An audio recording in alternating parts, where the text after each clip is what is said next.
Hello, and welcome back to my channel, Country Conversations with DVD. How you doing? In honor of Mother Winnie, on this good Sunday, Christmas Eve, I got a piping hot tea segment for you. Are you ready? Are you ready to get some of this good tea? Now, we're going to talk about Jonathan Owens. We got some more Married to Medicine tea. Oh, yeah. We got some more Married to Medicine tea. Married to Medicine is the gift that keeps on giving to the content creators at this very moment. So first of all, let's get started with this good old Mr. Jonathan Owens saying he didn't know who his wife was. Now, Jonathan says, I'm so tickled at this. I've been laughing at this for the last couple of days that I've been hearing about it. Because for the simple fact, Jonathan Owens is known as Simone Biles' husband. Look, have you seen any article that puts his name first? Even with him saying what he said, people are saying Simone Biles' husband. Baby, you can't make this stuff up. Well, anyway, let's see what he has to say. I pulled this interview from ET News. It did indeed pop up on my timeline. So let's see. Why am I laughing at this? Okay, let's go. Let's see what he has to say. Let's see if they're gonna play it. Here we go with the ads, right? What I tell you, I'm not paying for the special stuff. Just ignore that part. Let's hit the skip button. Okay, here we go. Simone Biles. Really, how she pulled me, man? That's the question. Oh, Lord. Simone Biles' husband, Jonathan Simone Biles' husband. There they go again. Their relationship, and admits when they... That Negro says, he's the catch. I guess he said he's the catch because he is light brown with light eyes. Boy, go catch a football. Okay? Now I watch football. Jonathan Owens. Catch a football. Because I heard, and the word on the street is that you only caught one. Fair use commentary. First started dating, he had never heard of the four-time Olympic gold medalist. Never heard of the four-time Olympic gold medalist. Let's dissect it. He never heard of the Olympic four-time gold medalist, history making Simone Biles. You hear of this child in her sleep, in our sleep, every commercial. You are in the sports arena, right along where she is. Now, all the pick-me men, yeah, it's pick-me men, all the pick-me men out there talking about, oh, well, men don't watch gymnastics. Hell, you say. When a female athlete is at the top of her game, y'all watch. So, let's continue on. It is funny to me. Okay. It's something you don't want to miss. The newlyweds who tied the knot back in April Girl, why you marry him? for a chat on the Pivot He's an podcast idiot. and reflected on how they first met after Simone popped up on a dating app back in 2020. Girl, what was you doing on dating app? I never really paid attention to gymnastics, so it piqued my curiosity, While it seems unlikely, even the guys in the interview knew this fool was lying. Safety had never heard of Simone. He tried his best to explain how the Olympic hero managed to fly under his radar. When she won the Olympics, I was in college, and we didn't have NBC, we didn't have Olympic channels, and we're in camp. Late July, early August, so I'm not paying attention to So Now I admit, when she won her gold medal, that was when NBC, and I still haven't seen that Olympics yet. I look online all the time trying to look for that. But what was happening when that Olympics happened? I think it was in 2020. That was when the contracts were being negotiated between NBC and DirecTV. And NBC wasn't budging, and DirecTV wasn't budging. And honey, they had closed off NBC and somewhat CBS during that time. So we weren't getting any local channels on my DirecTV. And then that's when streaming services were really at its height. And the streaming services didn't have live TV. So, baby, I missed it too, but I still know who she is. Okay. Moving right along. Football player shared how he felt after she first messaged him. I didn't know who she was at the time, but like the first thing that I saw was that she just had a bunch of followers. So in my mind, I'm like, okay, she got to be good. Once they connected, Jonathan says things took off fast. Simone driving 45 minutes to visit him in Houston, and the rest is history. I guess sharing it is just a part of my story. So you was really the catch in. I always say we the men the catch, man. I always say we the catch, man. Where the hell did he get that from? You are not unique. You are not special. You are made from woman. And you are the catch. Again, fool, catch a football. Do that. Because she's catching gold medals over there in her sport. Ooh, talking about he was in camp, baby. Baby. This cannot be real. Why did you marry him? He's an idiot. I assume you have somewhat a moniker of intelligence. Am I correct? And you married him? Girl, you gonna Darius Jackson yourself up into a doggone lawsuit against this fool. Girl, did you sign a prenup? Now I'm sounding like your mama. Now, did you sign a prenup? He's an idiot. Yeah, so she really booked you. She did, though. Is what you saying? I was fighting it. Do you see how these gentlemen in this interview is laughing at this fool? It wasn't until they started stepping out together that Jonathan realized just how famous and beloved his leading lady is. There was all these moms and, they're there with their kids, and we walked past and everybody stopped and just, kids are like shaking and it's like, oh my God. And I'm like, to me, I'm just Simone. So I'm like. So just like Jay-Z and Beyonce, he don't want to be the background to her foreground. I'm telling you, it's going to come a time when this man is going to be jealous of her.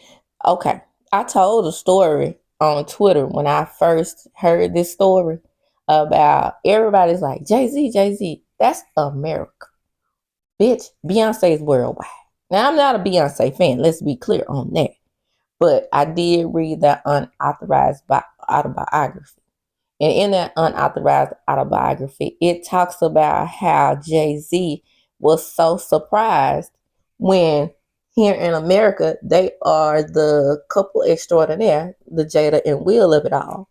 But as soon as they go overseas and they step on overseas land, he is unknown. Because it's like this. Yes, they listen to rap, but Beyonce is Beyonce, okay? She's an anomaly, okay? So that one time that they took pictures when they first started going overseas and having her concerts overseas, and this was, I believe, the On the Run tour. Like I said, in the let me be clear, allegedly, in the unauthorized autobiography, it clearly stated they were in France, and he just knew that the photographer wanted a picture of both of them. Here's that male ego, right? And so when they said, step aside, we just want Beyonce. Now, mind you, he's like, what? Ho, I'm Hove. This is my wife. And they were like, at that time, they barely even knew they were married. They kept their relationship so secret because allegedly, she was barely of age of consent. But that's neither here nor there. Neither here nor there. And he did pursue her. He pursued her when she indeed had a boyfriend, and he knew he would win. He pursued her through her father. Go check out that autobiography. It's all in there, allegedly. Okay.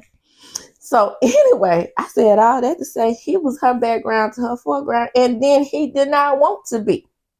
And in order to make him feel like a man, Beyonce said, "This is my husband. I want him in the shot." Baby, if you don't sit your little raw ass down somewhere, you made your money. You have your fans in the United States. But you would never, ever, bitch, be worldwide, in the words of Candy Bird. That just is what it is. And this is the same thing here. No matter how much you are in the sports world, young man, Mr. Bows, sir, Owens Bows. That feels so good to say. Don't change your name, girl. But anyway, Mr. Bows, Owens. Owens Bows. Either way, that's what you are. Because she worldwide, bitch. So, in the worldwide arena, what is the sport that is worldwide? If you go to France and you are the Beyonce and the Jay-Z of the Olympics, and you go to France, or you go to Cannes, or wherever, Italy, who do you think they're gonna want to take a picture with? Do you know they don't even recognize American football worldwide? Whoa, you cannot make this stuff up, people. They don't. American football is American. Soccer is the football of the world. It is the football of the world. It is what it is. So you don't play soccer, bruh. You play American football, who nobody recognizes but America. And then you are barely American-wide. Catch a football. Here we go. Let's finish this out.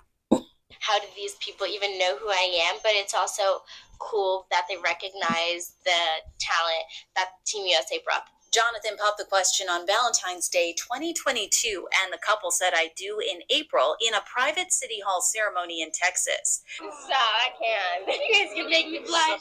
They later tied the knot for a second time in Cabo San Lucas, Mexico in May, in front of 144 guests, including their wedding party of 8 bridesmaids and 7 groomsmen.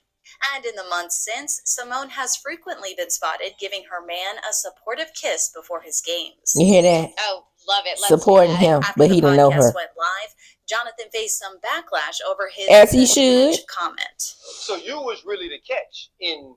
I always say we the men that catch, man. I always say we the catch, man. Yeah, so she really booked you. She did though.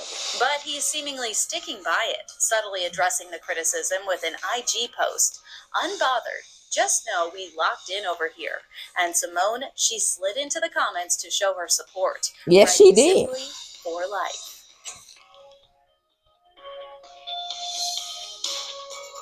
And that was E.T. giving their take on his interview. Ooh, we are so small-minded. Americans. We are very out of touch with the rest of the world. And this right here proves it. Simone probably caught hell at home just because of what the people are saying against him. It's my opinion. I really feel like he probably went home and said, "You better say something. You better not have me out there looking crazy. I'm the head, you the neck. The Bible say you supposed to submit." Woo, baby. Let me tell you, I am 49 years old and a Gen Xer, baby. You can't tell me nothing, okay? We are both grown. You could throw that submissive junk out the window. If you can't come into my home and create and treat me equally, baby, you can go. Hit the door. And if I was famous and my name was singing through the streets like Simone Biles, I wouldn't do a damn thing to make you feel like a man. Because if you don't feel like that way on your own already, it ain't my job to do that. I said what the fuck I said. Now, let's get into some Samaritan medicine tea. In this Samaritan medicine tea, we're going to talk about Mariah Hook. Okay, now let me just say, when Mariah was on Samaritan medicine, she gave what the people wanted. Miss Quad. She got it. Now, Miss Quad and Mariah were the dynamic duo of the show. Now, in Mariah's interview with Monica from All About the Tea, who I cannot stand, because she has this all-out campaign trying to run the girls and make us believe that Wendy Osefo Mama is a witch. So I don't have anything for that type of foolishness, okay? It just so happens that this runs in line with my piping hot tea, and she is the one who did the interview. Again, I cannot stand All About the Tea, period. She's on my timeline, whatever you want to call it, over there on the Good X. Of course, this interview popped up, and just as the next thing we're going to talk about popped up. But in essence, Mariah said, they asked her how she felt about Quad being ousted from the show. Now, Mariah put on her grown lady panties and stated that she does not feel sorry for Quad per se. She feels sorry for her because they are both women that were on the show, women who were both backstabbed by the new Core 4. Now, Mariah cannot say 100%. Pay attention to the interview. Pay attention to the interview. She cannot say 100% that she didn't do things to Quad too. All y'all ever want to do is start in the fucking middle. She did things to Quad. Okay? They had a mutual breakup. They said terrible things about each other. Both denying. Mariah said that Quad was good sleeping with her good brother-in-law. Quad said that Mariah was on the baking soda. I got baking soda. Okay? So they both equally said horrible things about each other. You think I want to be known as a woman who is allegedly was homeless and then sleeping with my best friend's sister's husband? No. And on the other side, do you think I would want to be known as the person who is sleeping with, doing that good baking soda? I got baking soda. Come on, people. Get with the program. You know what I'm talking about. You know what the allegations were. Neither one of them have apologized. Okay? So don't just put that on Quad for Quad to be responsible for apologizing. These women, the Core 4, ousted both of these individuals out of the show. The two people that were the show, you could say all day, all night, if you want to, that Jackie is married to medicine. No. Quad and Mariah are married to medicine, in my opinion. Like I said, a dynamic duo. If they had any sense, when they were going through their issues, they should have gone behind the scenes and had their issue. They brought it to the fucking camera. That's what they messed up at. Them two. Okay? Now let's just see how interesting this show is going to be with the Core 4. Because first of all, you got Heavenly. You got Dr. Jackie. You got Simone. We could X her out right now. Simone is not interested at all. Okay? You can X her out right now. Then you got Toy. If Toya ain't talking about her finances, what the fuck she got going on? I was about to say hell. That's how come that word came together, what the hell? Either way. What she got going? So you got the core four who barely has anything going on themselves. We've done Heavenly in her stores. We've done Heavenly and her her universities on the show. We've done her dental practice. What is it left for her to do? I can guarantee you when this show comes back, there will be no more quiet. And let's see how many episodes that they talk about quiet. Let's just see. Put it to the test. Now back to the interview. In that interview, Mariah also stated that nobody had her back, including who we're about to talk about at the end of this, that good Dr. Jackie. So she talks about how after she had been accused of using that good baking soda, Dr. Jackie won't read her test results. I do believe, and my memory is serving me, that Dr. Eugene is the one who read the 5-panel test results for baking soda. But we all know that baking soda is not like marijuana. Baking soda can leave your system practically instantly. Okay, so that's why when I was at DHS and we did the drug testing, we always specifically knew what their drug of choice was. So we would test specifically for their drug of choice when we wanted to, give them surprise drug tests.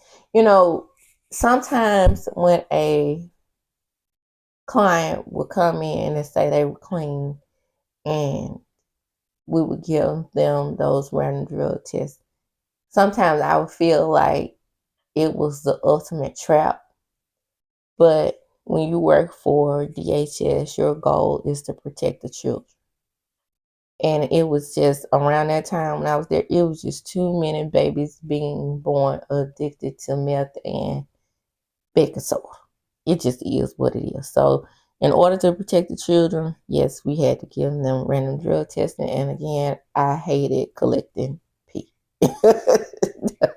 Baby, that wasn't my thing.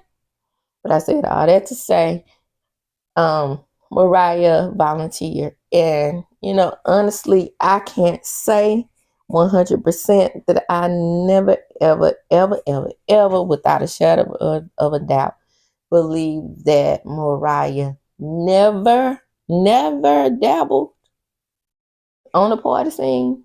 Never dabbled in it. I mean, I think Quiet may have had, in my opinion, that Quiet may have had some knowledge of what she was doing on the party scene, being that they were together often.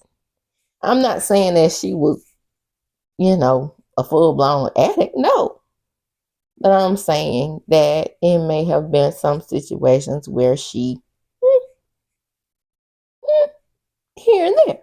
Just saying. But,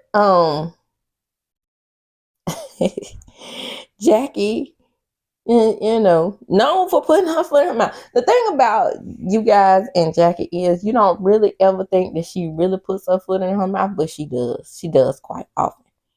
And, I talked about in my last Bible Hot Tea what she had said about Black women crying wolf and us being a little bit overly dramatic. And my point was women are dramatic. It is not your job as an OBGYN to figure out if that person is telling the truth or not. Your job is to treat the symptoms and treat her as if she's telling the truth. Because I'm at the point where my children are so sick and I'm running them to the doctor every 5 minutes, and one has tonsillitis now. And I'm like, I'm bringing these kids to the doctor so much. I believe these people going to start, these medical professionals are going to stop believing me that they're ill. But once they get there, they realize themselves. Just like my baby was running 102 fever yesterday. She told me her throat was hurting. I took her to the doctor. She had just had the flu. Before that, she had COVID. So, excuse me. So I said all that to say, we go through these things where, medical professionals don't actually trust our opinions as parents. Well, as me now, as a parent, and especially, with us having such a high mortality rate during pregnancy. I have, let's see, how many? I want to say, okay, yes, I have one, two, or three people in my orbit that passed away during childbirth. One of my friends passed away shortly after she delivered, and one of my co-workers passed away they had to put her in a self-induced coma. And it just so happened that the doctor who she had was actually my first doctor when I first found out I was pregnant. And I was kind of leery about going to him because, like I said, he was this big jokester. Everything was a joke. But yeah, so I'm very familiar with the devastating effects of a mother losing her life during pregnancy. So Raya called she called Dr. Jackie. My mama said ain't nothing worse than an educated fool, because she also had heard about the statements that Dr. Jackie had made. And in my previous Popping Hot Tea, I did go over the statement that she made. Now, I'm about to discuss her making her apologies. And, honestly, I know it's damage control, but, oh, there go my water saying heart. Okay, my water saying heart. I believe she's telling the truth. I believe she's sincere. Okay, that's just my belief. I do believe she's sincere. However, her ego was standing in the way, and this apology that she made yesterday should have been a policy. Did I say policy? This apology that she's making, that she made yesterday, and I'm about to play, should have been an apology that she made days before. As soon as that interview came out of her accusing black women, no, she sat in the background, as she always does. And this is a problem that I have with Jackie, Dr. Jackie. She sits in the background and lets her minions come to her defense, okay? Even Dr. Simone. Oh, she's a great doctor. She has great bedside manner, blah, blah, blah. First one, right? Then heaven. I stand behind Dr. Jackie. You can stand behind her all you want to, okay? What she said was offensive to many. Tamar, you too. Talking about, I was 18 years old. I was even famous when she took care of me. Girl, bye. You was in Tony's orbit. You don't think after her delivering one of Tony's children, I think it was the oldest boy at this point, that she didn't know who you were? All right, Jonathan Owens. But here we go. Let's listen to some of this apology. Okay. Now, this is Dr. Jackie's own words. I'm not sure who I should credit this screen grab with. I believe this is on her own page because I follow Dr. Jackie. So I just, clicked on it. So And it's no credit to give, I guess, other than to herself. But let's go. I'm taking a much needed pause to address comments that I made during a 2020 live interview. First and most importantly, to Black women and mothers, including your friends, families, and the medical community who cares for you. Because my words left you hurt and feeling unsupported, I want you to know I hear you, I see you, I believe you, and I apologize from the bottom of my heart. I am broken. The guilt and reality that I have hurt and offended people, especially Black women, and some of my own patients, pains me to my core. As I look back over the 2-hour video, I admit the words. Now, do we believe her? I mean, like I said, she seems sincere. She seems contrite. There is a little tremor in the voice. I think she's sincere. I said it. Let me know in the comments. Do you feel like she's sincere? I mean, everybody's gonna form their own opinions on this. Of course, she's doing, like I said, doing damage control because, of course, of course, you're gonna lose business behind this. Okay, she has to do this. So it may be a combination of things. It may be a combination of her losing patience, and um, you know, truly maybe being passionate about Black people's mortality, Black female mortality rates during pregnancy. But let's finish the apology. But the fact is, we must do more because we are still dying. If I could say it all over again, here's how I'd say it. When experiencing a health matter, keep a law. While I was so rudely interrupted. However, it is Christmas and there are people who are coming or knocking just to say Merry Christmas. But let's finish this nice little apology from that good Dr. Jackie. Of course, you're gonna lose business behind this, okay? She has to do this. So it may be a combination of things. It may be a combination of her losing patience, and you know, truly maybe being passionate about Black people's mortality, Black female mortality rates during pregnancy. But let's finish the apology. But the fact is, we must do more because we are still dying. If I could say it all over again, here's how I'd say it. When experiencing a health matter, keep a log of your concerns and symptoms so that you can provide them accurately to your physician. Have a buddy system.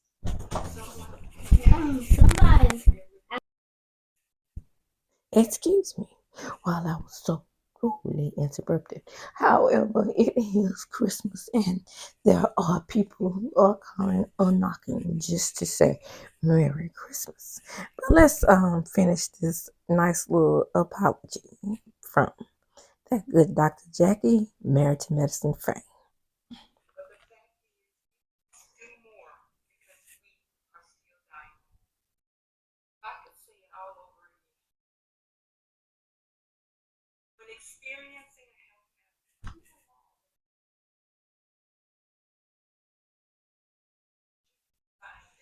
She's saying keep a log of your concerns and symptoms.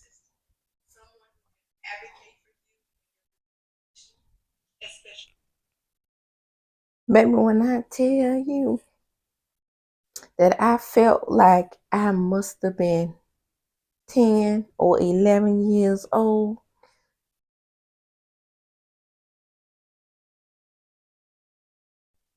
when I tell you, I know I felt like I was 10 and 11 years old because my mother and my sister would not let anything, when I tell you anything, get past them.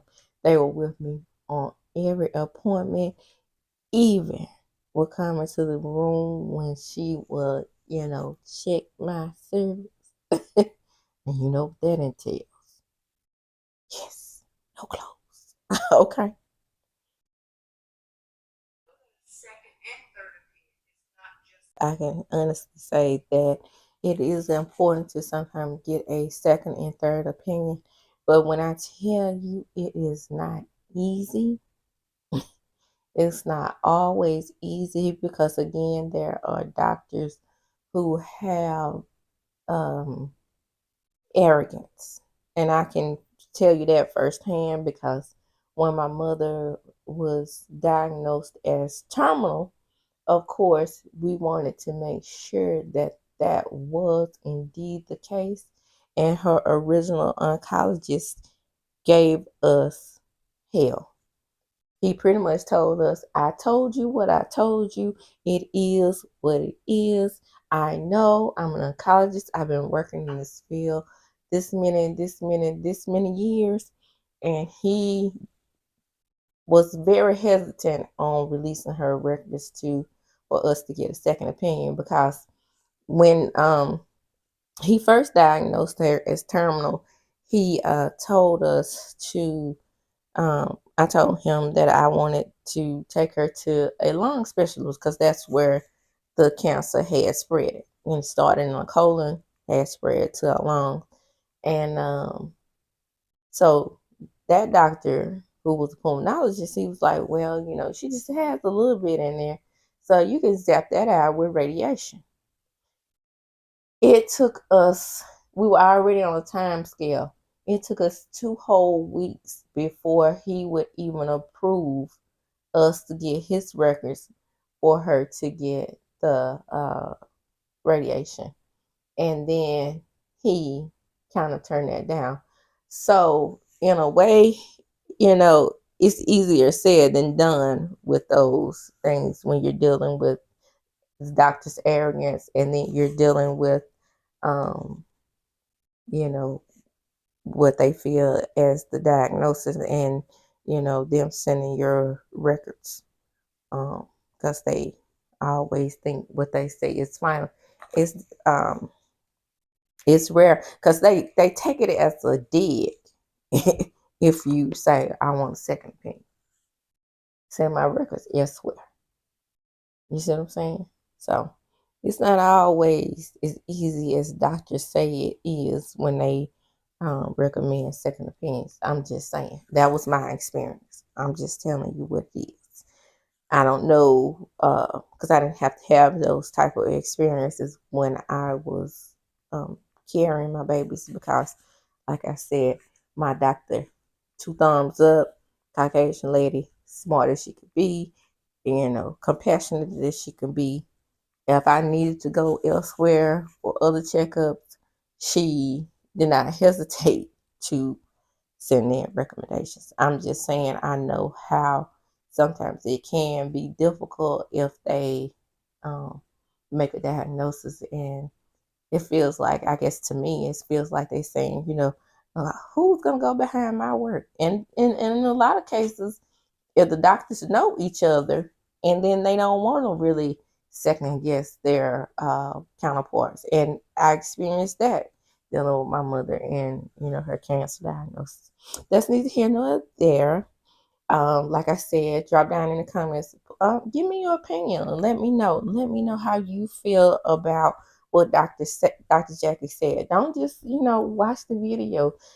Interact with me. I'm the type of content creator where I'm going to interact back with you. I mean, my channel is too small for me to ignore my notifications. So when I get a comment, I definitely comment back to you. And I know with the bigger channels, they can't comment, make a comment on everything. So most of the time, you're interacting with each other down in the comment with bigger channels. But when you make comments with me, right now, you're interacting with me. Okay, so let me know. I mean, I want to know your opinions on this because I know it's a catch-22 here, and you may feel some kind of way about what she said originally and thinking that it's going to be something that's almost unforgivable. But like I said, I do believe she is sincere. She's not my doctor. So what I didn't hear is that she was going to start seeing low income and Medicaid eligible patients. That's what I didn't hear. That's what I was waiting on her to say as well. But she didn't say that now. Asked Mariah how did she feel about Fake Ass Fedra being on her show, and she said that she don't understand where she fits. Maybe she should be on a show like Lawyers and Liars, Car Lawyers. Maybe she's on a show to provide them with like counsel for like malpractice, maybe for the doctors. Where does she fit? I mean, she was good for TV on that other show, Real Housewives of Atlanta, but where does she fit here? She's not married to a doctor, is she? She's not married to medicine, my love. I guess, I mean, but she is the head doctor, baby. Ooh, what I tell you, I missed that good old shade from Mariah. Now, Mariah was over the top. Don't get it twisted. But at the same time, she was good for her own show that she created. But as I do when I close, I'm going to close this out by saying, deuces. Don't forget to like, comment, and subscribe. This is Country Conversations with Diva D.